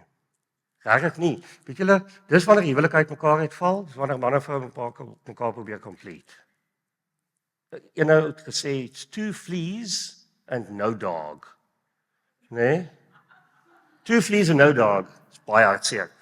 Net God kan jou heel maak. He completes you. As jy wil 'n goeie huwelik hê, nê, dan moet jy heel wees in Jesus.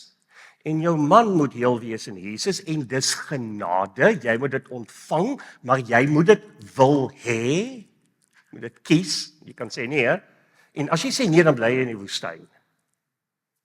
Dan kyk jy nou maar so 'n bietjie porn. Dis 'n Christen, maar kyk so 'n bietjie porn. Ag man, almal kyk porn. Jy het gesien nuwe studies wat gedoen is op pornografie en die effek daarvan op huwelike? Ongelooflik. Kan of jy lank besig hou, ek is 'n kliniese pastorale terapeut, en wat dit aan jou brein doen as jy pornografie kyk.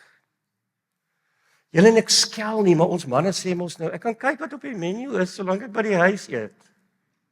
Absolute nonsens. Jammer julle.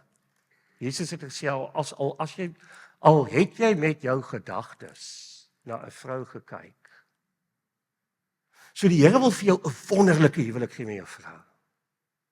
En dis nie net mans nie, julle. Ek werk al meer met vrouens. Okay, sorry. Maar nou kyk jy porn. En weet jy wat doen jy? Jy steel eintlik die seën wat die Here vir jou wil gee op jou huwelik want jy kyk porn. Eintlik wat gebeur. So hoekom wil die Here hê moet jy nie porn kyk nie? Nie omdat hy jou van wil spoil nie, want is sleg vir jou. Okay, hoe fix ek dit? Jy gaan na die Here toe. En dit is 'n bietjie meer as dit en ek gaan later weer daaroor gesels. Maar jy moet op 'n punt kom waar jy regtig verlang na Kanaan. Ja, so wat is Kanaan? Kanaan is 'n plek waar jy glo dat die Here jou heel maak. Kanaan is 'n plek waar jy glo dat God se manier van doen is beter as jou eie manier van doen. Daar's 'n ou, baie bekende ou met die naam van Dallas Willard. Hy het eendag gesê, geestelike groei is om oortuig te wees daarvan dat Jesus beter weet om jou lewe te leef as wat jy weet. Geestelike groei. Jy oortuig daarvan? Jy regtig oortuig daarvan? Natuurlik, julle kerkmense, almal van julle gaan sê ja. Dis die Sondagskool antwoord, nê? Ek wil vir jou vra, waar leef jy? Leef jy vanuit daai spasie? Want as jy dit verlang, jy moet regtig 'n passie hê daarvoor. En nou lankal nie meer om hemel toe te gaan nie, jy gaan nou reeds hemel toe. Dis omdat jy hemel toe gaan. Dis omdat jy die bruidegom ken. Dis omdat jy glo die Bybel is waar. Dis omdat jy God se doel met jou lewe wil bereik. Dis totaal ander redes. Jy doen dit uit liefde, uit passie uit. So dan moet jy identifiseer. 'n Ander woord vir identifikasie is totale oorgawe. Dis 'n makliker woord. Andrew Murray het baie geskryf oor total surrender. Maar wat beteken identifikasie? Kom ek gee vir julle die definisie, dis in die teks. Die teks sê, jy moet identifiseer met die dood van Christus. So, wanneer Christus sterf, het hy nie net gesterf vir jou nie, maar jy het ook gesterf. Nee?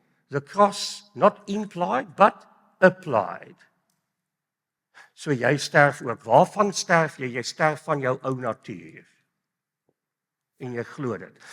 En ons gaan later daarby kom, maar Paulus sê dit, ons gaan later weer kyk na die teks, maar Galasiërs 2:20 sê Paulus so mooi, so dit is nou nie meer ek wat lewe nie, maar dit is Christus in my wat lewe. So my lewe, sorry, dis die T's en C's, maar as jy Jesus aanvaar, is jou lewe nie meer joune nie. Nie meer joune nie. Jou lewe is Christus se. Jou hart is om hom te volg. Jou hart is om hom tevrede te stel. Jou hart is om na sy wil te vra. So jy sterf jou ou natuur af. Dis presies wat die teks en ons gaan weer daarby kom en jy staan op in 'n nuwe natuur. Die ou is verby en die nuwe het gekom.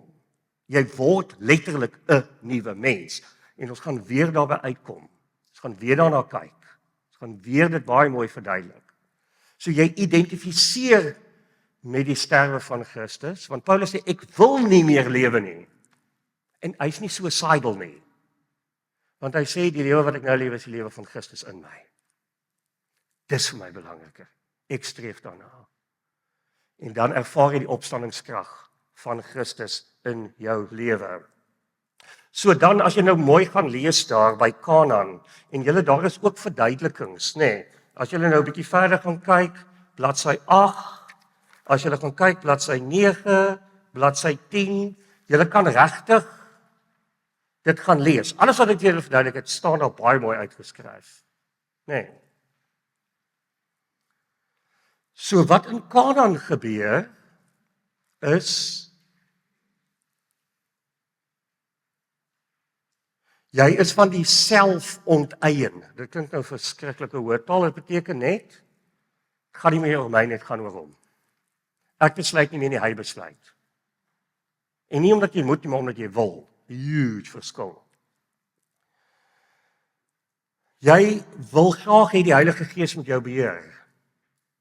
Jy wil graag hê, en julle een van die beste tekens dat jy onder beheer is van die Heilige Gees is wat? Galasiërs 5.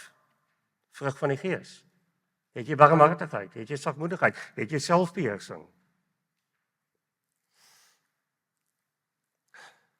Christus is jou lewe.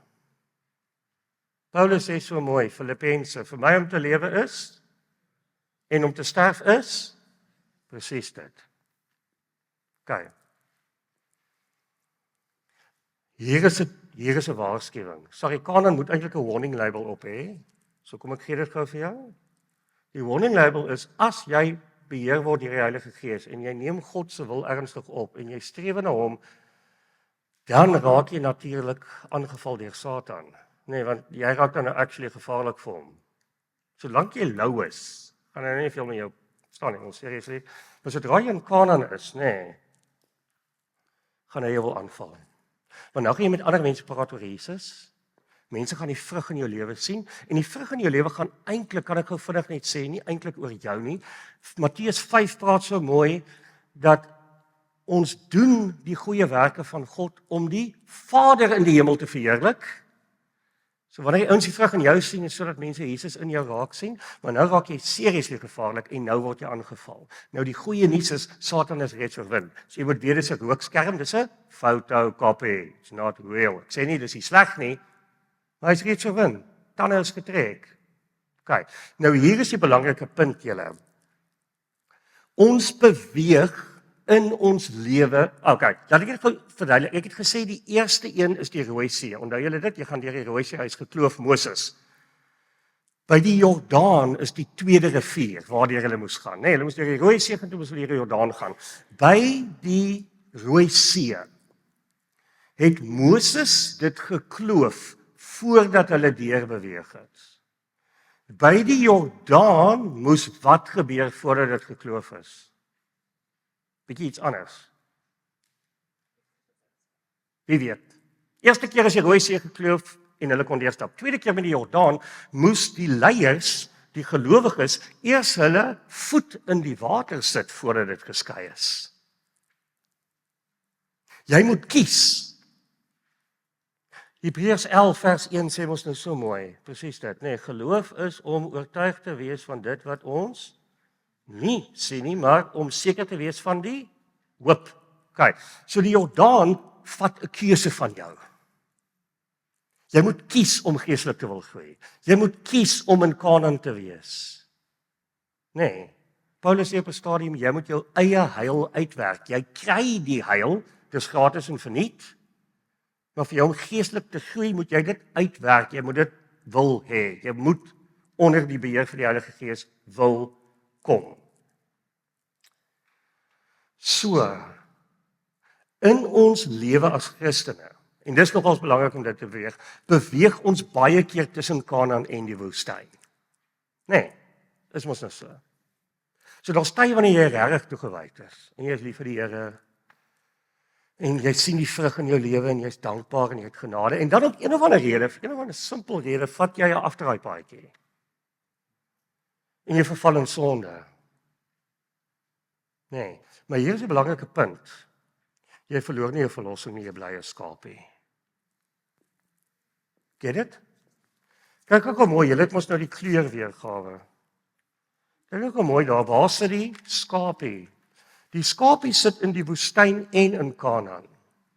Waar is die varkie? In Egipte. Kyk.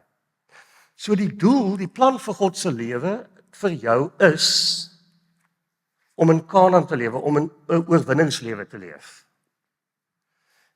Ons backslide baie keer. Dis nie 'n goeie idee nie.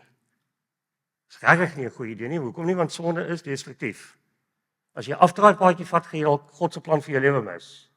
Maar dit beteken nie jy's nie gered nie. Maak dit sin?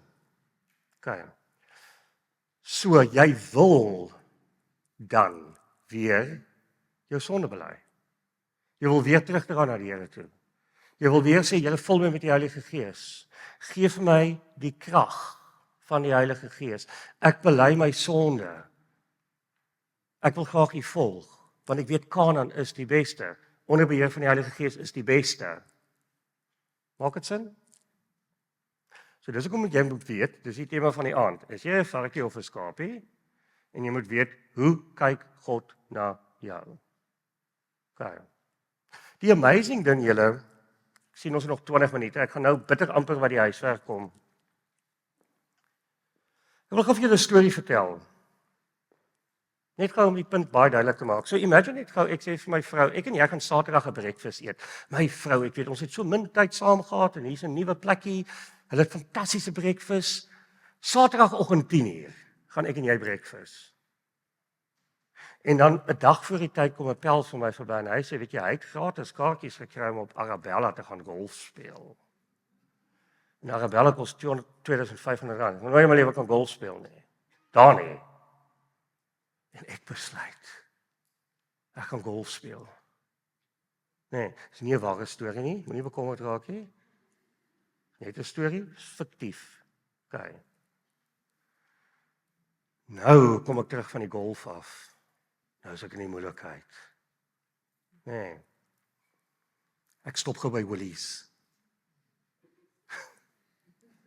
Koop gou rosies. Kom by die huis. Geef my vrou rosies. Dis haar favorites. Dis storie nommer 1. Storie nommer 2 is, ek is nie in die moeilikheid nie. Ek het nie droog gemaak nie. Ek stap in Woolworths, ek sien dis haar favorite rose. Koop vir haar die rose. Weet sy hou daarvan. Ek vat dit vir haar. Wat 'n storie is beter, 1 of 2? Kom aan, die vroue weet dit, die man sukkel daarmee. Ons dink nog ons kan weg. Ons dink nog ons kan wegkom daarmee na golf. Wat 'n storie is beter, die eerste storie waar ek vir haar blomme gee omdat ek in die moeilikheid is, of die tweede storie waar ek net regtig lief is vir haar, dis haar favorite blomme en ek wil dit vir haar gee. Wat een is beter, 1 of 2? Wie sê 1? Wie sê 2? Fantasties. As jy dit verstaan, verstaan jy die hart van die evangelie. Jy verstaan die hart van die rede hoekom ons dit wil doen wat God sê. Sorry, ek het dit al gesê. Is nie omdat ons in die hemel wil kom nie, is omdat ons reeds hemel toe gaan. Ons wil Christus volg uit liefde, uit passie, omdat ons weet dis die beste moontlike lewe, ons glo die Bybel is waar. So hoekom wil jy in Kanaan kom? Want ouens vra vir my, as ek dan nou reeds hemel toe gaan, kan ek nie maar net sonde doen nie. Hoekom bly jy maar net in die woestyn nie? Want in die woestyn gaan jy doodgaan. Daar's nie water nie. Daar's nie kos nie. God het vir jou soveel beter beplan.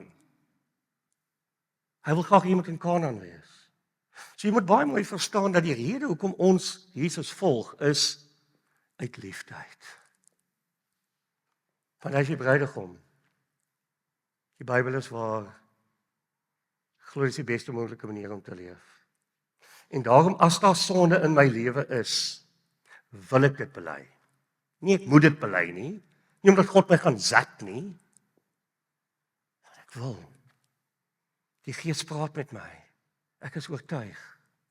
Dit is natuurlik bitter moeilik om dit te doen, want ons wil mos nou maar regverdig. Ons gaan 'n bietjie later daaroor praat, maar is nie my skuld nie, hy het my kwaad gemaak.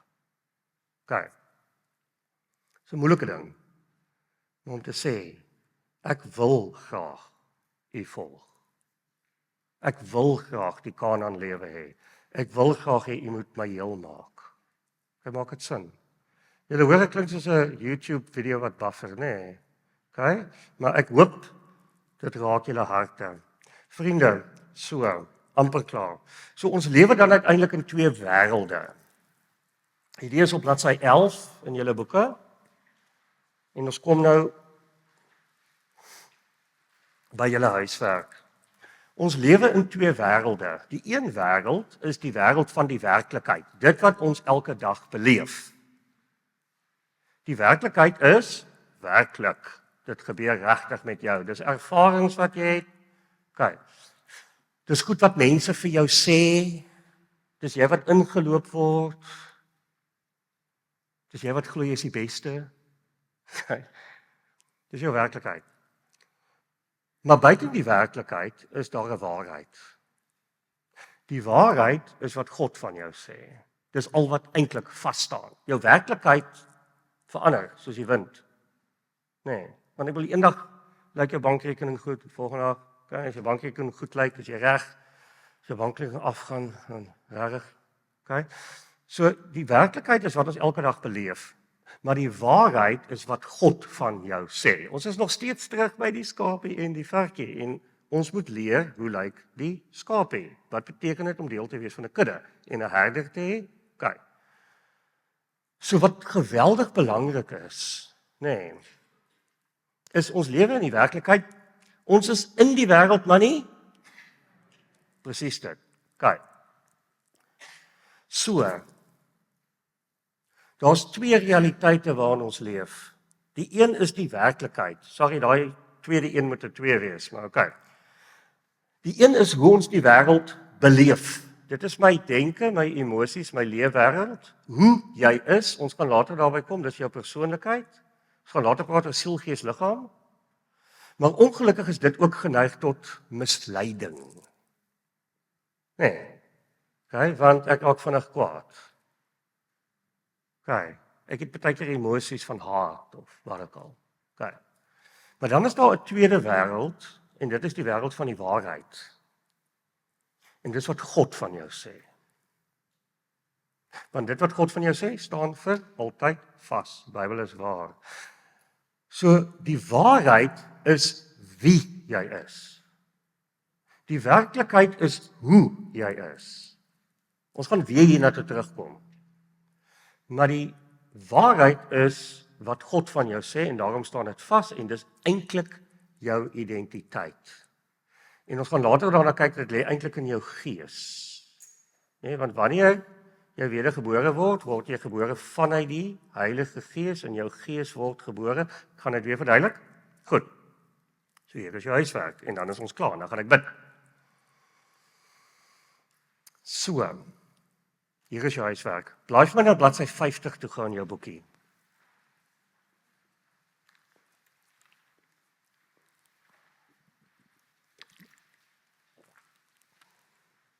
Baie eenvoudige huiswerk, maar julle kan ek gou weer net sê, jy moet nie die huiswerk skip nie.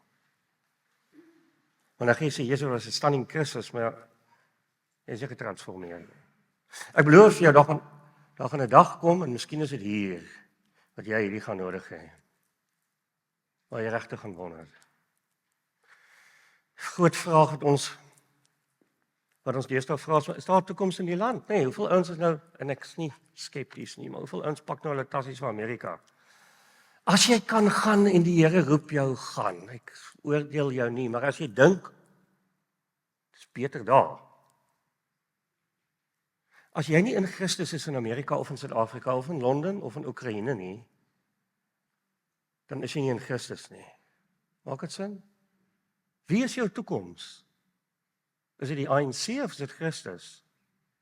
Serieus, ons moet regtig daaroor nadink. En ek sê nie, natuurlik moet ons stem, natuurlik moet ons deelneem. Ek sê nie, dis nie belangrik nie, maar julle hoor die kernvraag, wat glo jy regtig? En as jy wonder wat jy regtig glo, nê, luister gou 'n bietjie hoe jy praat. Hoe praat jy? Sorry, en ek judge nie, julle, ek is deel van hierdie crowd. Nee, julle ken, dis hoekom ek begin het gou met my storie aan die begin van my egskeiding. Sorry, en julle, ek breek nie daarmee nie, maar dis 'n groot gelykmaker, nê. So as ek nou vir julle enigiets sê, dan weet julle, okay, hierdie ou kan ook nou nie 'n klip gooi nie, nê. Okay. Maar hoe praat jy? Sê jy daar's geen toekoms vir ons in die land nie? Ek gaan besoek nou eendag 'n graad 8 kind, hy het sy been gebreek, hy's in die hospitaal. Vra hom, hoe gaan dit met die skoolwerk? Hy sê hy swat nie. Vra hom, hoekom swat jy nie? Want my pa sê daar's my geen toekoms in die land nie. Hy's in graad 8. Geen toekoms in die land nie. Dis hartseer. Julle, dis nie wat die woord sê nie. Jammer. Nie wat die woord sê nie. En ek sê nie dis maklik nie. Ek sê nie alles is eenvoudig nie. Wat glo jy regtig? Dis die vraag. Dis die diepte van hierdie kursus. So ek wil graag hê jou huiswerk lyk so, daar's 2 kolomme. En die een is jou werklikheid en die ander een is die waarheid, nê. Die werklikheid het te maak met wat beleef jy en net om dit eenvoudiger te maak, dis jou binnegesprek. Dis jou binnegesprek. Met ander woorde, wat sê jy oor jouself? Wat is die MP3 liedjie wat die hele tyd in jou kop speel? Daar's geen toekoms in hierdie land nie. Ek gaan dit nooit maak nie. Ek het 'n veel gewig aangesit. Nee, ek is nie meer mooi nie. Ek gaan nooit 'n verhoging kry by die werk nie. My ma het al gesê ek's 'n glips. Serieus, ek werk nou nog met 'n vrou, nê? Haar ma het vir haar gesê, eintlik amazing, sy het actually baie goeie ma gehad. Sy het 3 sissies. Sy het blou oë. Haar ma het vir haar gesê, kan nie eintlik van dogtertjies wat blou oë het nie. Sy glo haar hele lewe lank, sy was nie deel gewees van hierdie gesin nie. Nooit deel gewees van hierdie gesin nie. Gaan dit nooit maak nie. Dogtertjies met blou oë. Dit klink nie ongelooflik random nie, nee. Maar dit raak 'n MP3 by haar. Dit raak 'n dingetjie. En as enigiets in haar lewe gebeur wat sleg is, dan ja, maar dis omdat sy blou oë het. Nie bruin oë nie. So ek wil graag hê jy moet gaan kyk na jou binnegesprek. Maar ek wil gou vir jou net 'n waarskuwing gee. Hierdie is nie 'n shaming exercise nie. Satan, sorry, ons fokus nie baie op Satan, ons fokus meer op Jesus, maar ek wil tog vir jou sê dat Satan gaan dit wil omskep in 'n shaming exercise. Moet hom nie toelaat nie. Nie 'n shaming exercise nie. As jy in Christus is jy gered, jy's op pad hemel toe, maar jy het nodig om agter te kom wat leef in jou binneste. Wat is jou binnegesprek? Wat is jou werklikheid? En jy moet dit vir my gaan neerskryf.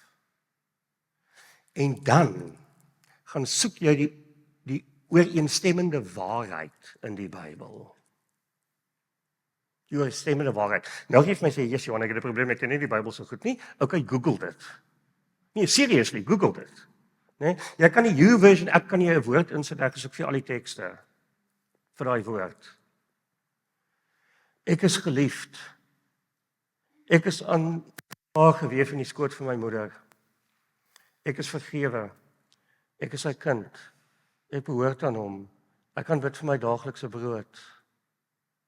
Ek is geregtigheid. Onthou jy ons begin daarmee?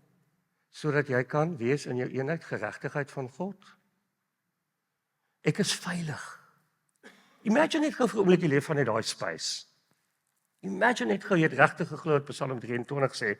Selfs al gaan ek deur 'n dal van doodskade wees, sal ek nie bang wees nie, want u stok en u staf die behoed my. Imagine net gou, ons sê dit so maklik, nê? Nee. Imagine jy het dit geglo. Imagine gou jy het dit geglo. Ek weet jy glo dit. Okay. Imagine jy het geleef vanuit daai spasie. Imagine wat dit sal doen in jou angsvlakke. Aan die manier hoe jy praat. Dis die Kanaan lewe. Dis ek in jou Kanaan toe gaan. Jy hoor wat ek sê? Ek het gesê dat jy gaan nie in Kanaan noodwendig 'n Mercedes ry nie. Nee, ek het dit net, nee? Ja? Okay, goed, cool. Dit gaan oor Shalom. Dit gaan oor you complete me. So dis jou huiswerk wat jy vanaand moet doen. Okay, ek gaan nie jou boek intrek nie. Ek het nie 'n rooi pen nie. Ek gaan nie weet of jy dit gedoen het nie. Dis fyn, dis tussen jou en die Here. Maar gaan dink 'n bietjie daaroor, wat is my binnegesprek? Wat is die glo ek nog ek is 'n varkie? Wat beteken dit om 'n skaapie te wees, om deel te wees van die kudde? Maak dit sin? Great. Julle almal het ongelooflik mooi wakker gebly, hoor. Ek het nie iemand gesien. Ek het in my eerste gemeente 'n orgelis gehad, shame sy is oorlede. Maar sy het altyd so by die orgel gesit en dan knik haar kop so. Eers en ek het nie moed gehad om die tannie te vra nie. Maar ek's nou 'n jong dominee man.